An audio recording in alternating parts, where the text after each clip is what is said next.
Hi hello ಎಲ್ಲರಿಗೂ ನಮಸ್ಕಾರ. Sudha life style YouTube ಚಾನಲ್ಗೆ ಸ್ವಾಗತ ಸುಸ್ವಾಗತ. ನೀವು ನನ್ನ ಎಲ್ಲ ವಿಡಿಯೋಗಳನ್ನು ನೋಡ್ತಾ ಇದ್ದೀರಾ, ಲೈಕ್ ಮಾಡ್ತಾ ಇದ್ದೀರಾ, ಸಪೋರ್ಟ್ ಮಾಡ್ತಾ ಇದ್ದೀರಾ. ಹಾಗೆ ಯಾರೂ ನನ್ನ ವಿಡಿಯೋ ಇನ್ನೂ ನೋಡಿಲ್ಲ ಅವರೆಲ್ಲ ನೋಡಿ ಹಾಗೂ ನನ್ನ ಚಾನಲ್ಗೆ ಸಬ್ಸ್ಕ್ರೈಬ್ ಆಗಿ.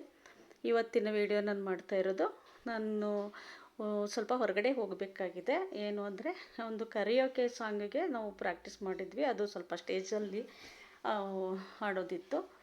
ಮತ್ತು ಒಂದು ಪೂಜೆನೂ ಇತ್ತು, ಭಜನೆ ಕಾರ್ಯಕ್ರಮವೇ ಇತ್ತು. ನಮ್ಮ ಫ್ರೆಂಡ್ ಮನೇಲಿ ಪೂಜೆ ಇತ್ತು, ಹಾಗೆ ಭಜನೆ ಮಾಡೋದಿತ್ತು. ಅದಕ್ಕೆಲ್ಲ ಹೋಗೋದಿತ್ತು. ಸರಿ, ಇವತ್ತೆಲ್ಲ ಇಳ್ಕಲ್ ಸೀರೆನೇ ಉಟ್ಕೋಬೇಕು ಅಂತ ಮಾತಾಡಿದ್ವಿ. ಅದಕ್ಕೆ ಇಳ್ಕಲ್ ಸೀರೆ ಉಟ್ಕೊಳ್ಳೋಣ ಅಂತ ನೋಡಿದರೆ ಅದು ಫುಲ್ಲು ಸುಕ್ಕಾಗಿಬಿಟ್ಟಿತ್ತು. ಅದಕ್ಕೆ ನಾನೇ ಐರನ್ ಮಾಡಿಕೊಂಡೆ. ಸಾಮಾನ್ಯವಾಗಿ ಅದು ಎಲ್ಲಾದರೂ ಹೋಗಬೇಕು ಅಂದ್ರೂ ನಾನು ಐರನ್ ಮಾಡಿಬಿಟ್ಟೆ ಉಟ್ಕೊಳ್ಳೋದು. ಡ್ರೈ ಕ್ಲೀನರ್ ಆಗಿತ್ತು ಅಂದರೆ ಸರಿ, ಇಲ್ಲ ಅಂದರೆ ಐರನ್ ಮಾಡಿಬಿಟ್ಟು ಈ ಥರ ಫ್ಲಿಟ್ಸ್ ಎಲ್ಲ ರೆಡಿ ಮಾಡ್ಕೊಂಬಿಟ್ಟು ನಾನು ಉಟ್ಕೊತೀನಿ. ಈ ಥರ ನನಗೆ ಐರನ್ ಮಾಡೋದು ಅಂದ್ರೂ ತುಂಬಾ ಇಷ್ಟ. ಐರನ್ ಮಾಡಿಬಿಟ್ಟು ನೀಟಾಗಿ ಇಟ್ಕೊಂಡು ರೆಡಿ ಮಾಡಿ ಇಟ್ಕೊತೀನಿ. ಹಾಗೆಯೇ ಮತ್ತು ಅದಕ್ಕೆ ತಕ್ಕನಾಗಿರೋದು ಬ್ಲೌಸನ್ನು ಕೂಡ ಐರನ್ ಮಾಡಿಕೊಂಡೆ.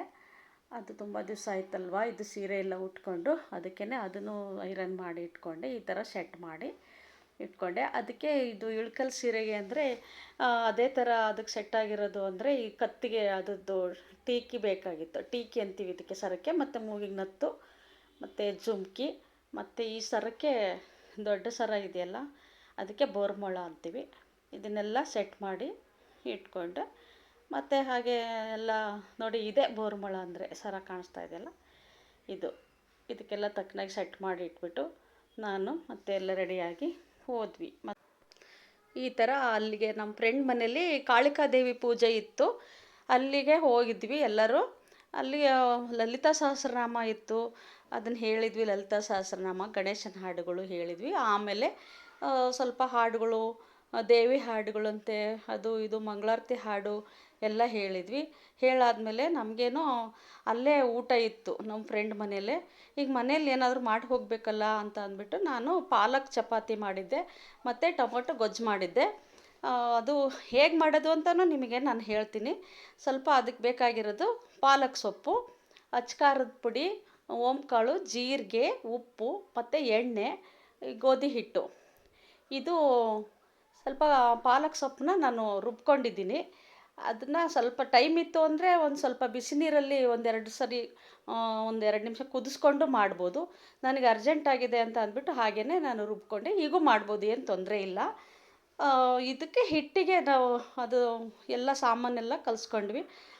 ಏನು ಅಂದರೆ ಇದು ನಾವು ಸೊಪ್ಪು ಅಂದರೆ ಸಾಮಾನ್ಯವಾಗಿ ಇಷ್ಟಪಡಲ್ಲ ನಮ್ಮ ಮನೇಲಿ. ಹುಳಿ ಆಯಿತು, ಪಲ್ಯ ಆಯಿತು, ಸೊಪ್ಪಿನ ಸಾರ ಅಂತ ಹೋಗಮ್ಮ ಅಂತ ಮುಖ ತಿರ್ಸ್ಕೊತಾರೆ. ಅದಕ್ಕೆ ಸೊಪ್ಪು ಬಾಡಿಗೆ ನಾವು ಸೇರಬೇಕಲ್ಲ ಯಾವ ಥರ ಆದ್ರೂ ಅಂತ ಅಂದ್ಬಿಟ್ಟು ನಾನು ಈ ಥರ ಪೇಸ್ಟ್ ಮಾಡಿಬಿಟ್ಟು ಚಪಾತಿನಲ್ಲಿ ಮಾಡ್ತಾಯಿರ್ತೀನಿ. ತುಂಬ ಖುಷಿಯಾಗಿ ಇಷ್ಟಪಟ್ಟು ತಿಂತಾರೆ. ಟೇಸ್ಟಾಗಿದೆ ಹಾಗೆ ಹೀಗೆ ಅಂತ 2 ತಿನ್ನೋದ್ರ ಬದಲು 3 ತಿಂತಾರೆ. ಅದಕ್ಕೆ ನಾನು ಸ್ವಲ್ಪ ಸೊಪ್ಪನ್ನ ಈ ಥರ ಮಾಡೋದೇ ಜಾಸ್ತಿ. ಅದಕ್ಕೆ ನೋಡಿ ಎಲ್ಲ ಕಲಿಸ್ಕೊಂಡೆ. ಈ ಥರ ಉಪ್ಪಂತೆ, ಖಾರ ಪುಡಿ, ಜೀರಿಗೆ, ಓಂಕಾಳು, ಎಣ್ಣೆ ಸ್ವಲ್ಪ ಕಲಿಸ್ಕೊಂಡು ಒಂದು 5 ನಿಮಿಷ ಬಿಡಬೇಕು, ಚೆನ್ನಾಗಿ ನೆನೆಯುತ್ತೆ ಅಂತ ಬಿಟ್ಟು ಅದನ್ನು ಈ ಥರ ಉಳ್ಳೆ ಮಾಡಿಕೊಂಡು ಚಪಾತಿ ಥರನೇ ಸೇಮ್ ಲಟ್ಟಿಸ್ಬೇಕು. ಇದು ನೆನೆಯೋಷ್ಟೊತ್ತಿಗೆ ನಾನು ಟೊಮೊಟೊ ಗೊಜ್ಜು ಮಾಡಿಕೊಂಡೆ.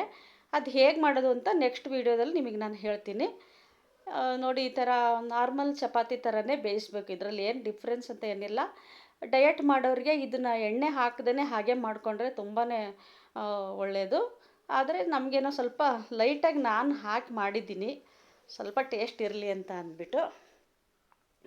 ಈ ಥರ ಮಾಡಿ ಚಪಾತಿ ಮಾಡಿ ರೆಡಿ ಮಾಡಿ ಇಟ್ಟು ನಾನು ಒಂದು ತಿಂದುಬಿಟ್ಟು ಹೊರಟೆ.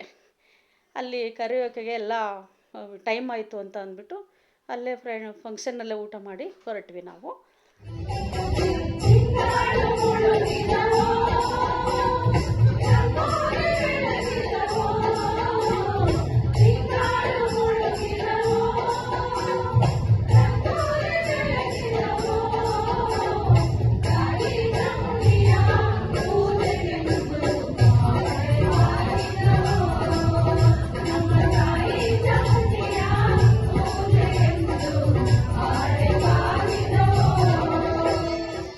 ನೋಡಿ, ನಾನು ಈ ಥರ ರೆಡಿಯಾಗಿ ಹೋಗಿದ್ದೆ. ಅಲ್ಲಿ ಹೋಗಿಬಿಟ್ಟು ಹಾಡು ಹೇಳಿದ್ಮೇಲೆ ನಮಗೆ ಪ್ರಶಸ್ತಿ ಸಿಕ್ತು ಮತ್ತು ನೆನಪಿನ ಕಾಣಿಕೆನೂ ಸಿಕ್ತು. ನನಗಂತೂ ಈ ವಿಡಿಯೋ ಇಷ್ಟ ಆಯಿತು. ನಿಮಗೂ ಇಷ್ಟ ಆದರೆ ಲೈಕ್ ಮಾಡಿ, ಶೇರ್ ಮಾಡಿ. Thank you for watching. Bye bye.